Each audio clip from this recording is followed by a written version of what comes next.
हाँ, सो हमारे न्यूमेरिकल फिर से रिपीट कर देते हैं। न्यूमेरिकल 3.3 में ये पर्टिकुलर गिवन है और ये न्यूमेरिकल किसके कंसेप्ट पे है? Variation of resistance with respect to variation in temperature.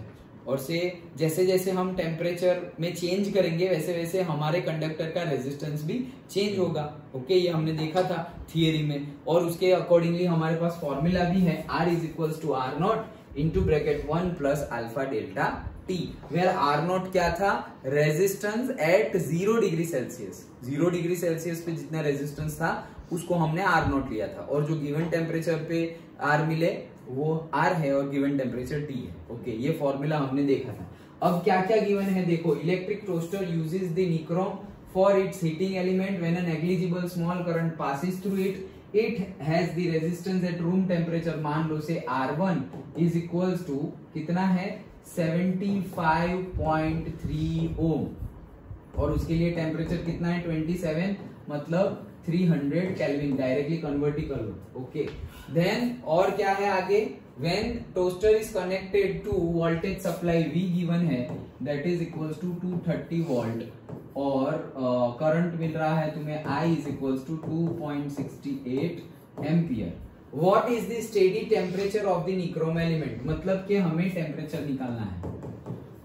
Okay, the temperature coefficient of resistance of nichrome averaged over the temperature range is alpha is equals to 1.7 into 70 into 10 raised to minus 4 degree Celsius inverse. Okay, देखो अगर temperature का change ले रहे हो तो तुम Celsius में लो या केल्विन में लो, कोई फर्क नहीं पड़ता, क्योंकि तुम किसी में से भी 300 में से 303 में से 300 माइनस करोगे तो 3 केल्विन का चेंज आएगा, और तुम 30 डिग्री में से 27 माइनस करोगे तो भी 3 डिग्री का ही चेंज आएगा।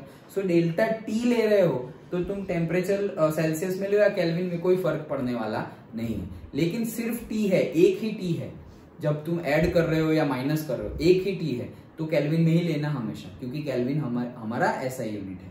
उन्होंने देखो अल्फा का यूनिट क्या दिया हुआ है? Degree Celsius inverse. तो अगर ये अल्फा का मल्टीप्लाई हम डेल्टा टी से करेंगे तो चलेगा, लेकिन टी से करेंगे तो नहीं चलेगा, क्योंकि टी हम केल्विन में लेंगे और ये डिग्री सेल्सियस में गिवन है। दोनों सेम यूनिट में होना चाहिए। अंडरस्टूड? ओके, तो टेम्परेचर का चेंज होगा तो चलेगा, क्योंकि चेंज तो दोनों में सेम ही होगा। ओके,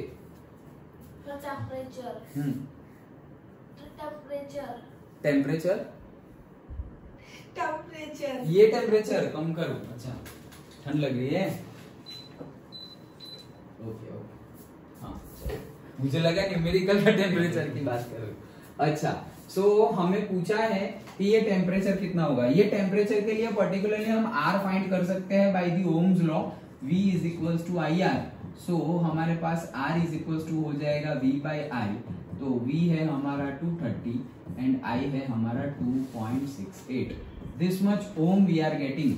सो हमारे पास देखो एक R1 और एक T1 तो है ही। ओके, तो हमारे पास दूसरा R भी मिल गया और दूसरा T फाइंड करना है।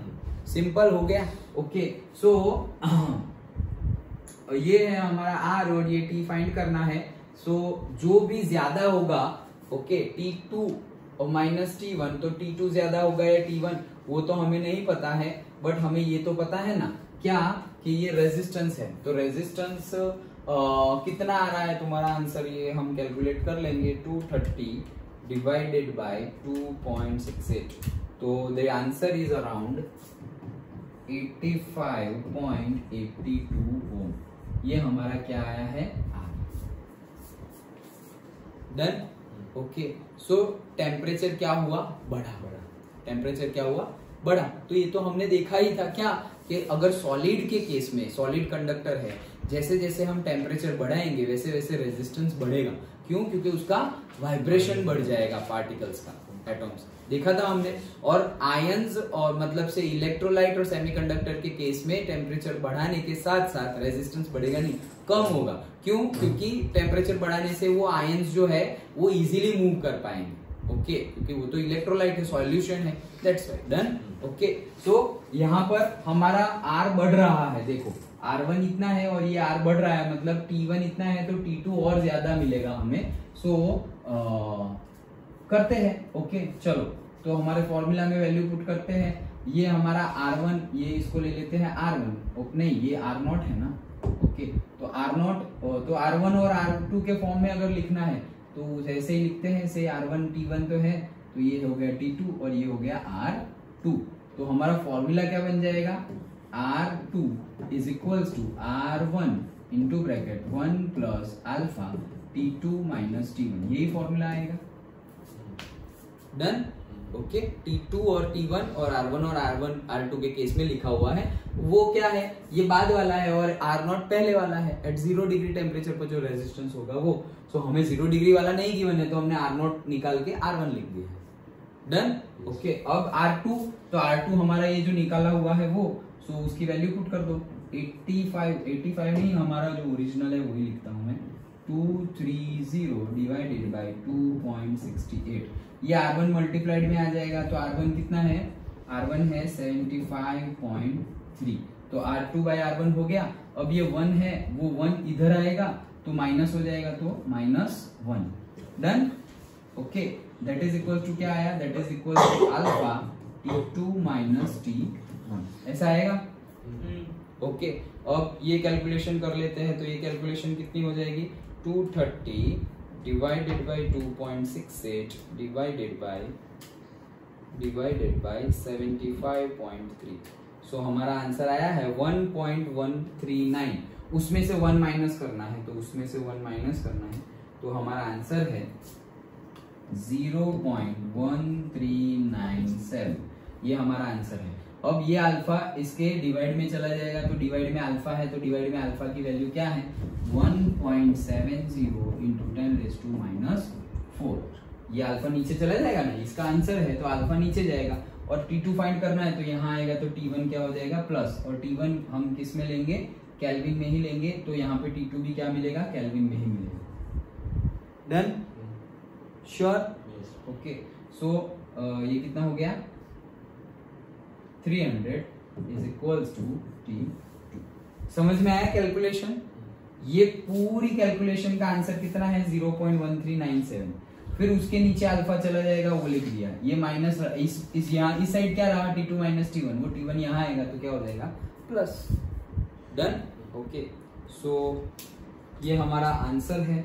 वो आंसर के साथ हमें 1.70 से डिवाइड करना है।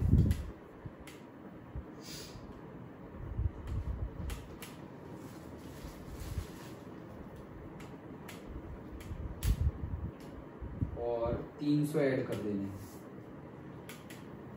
सो टोटल फाइनल हमें T2 कितना मिला, T2 we are getting 1121.9 kelvin. This is our answer.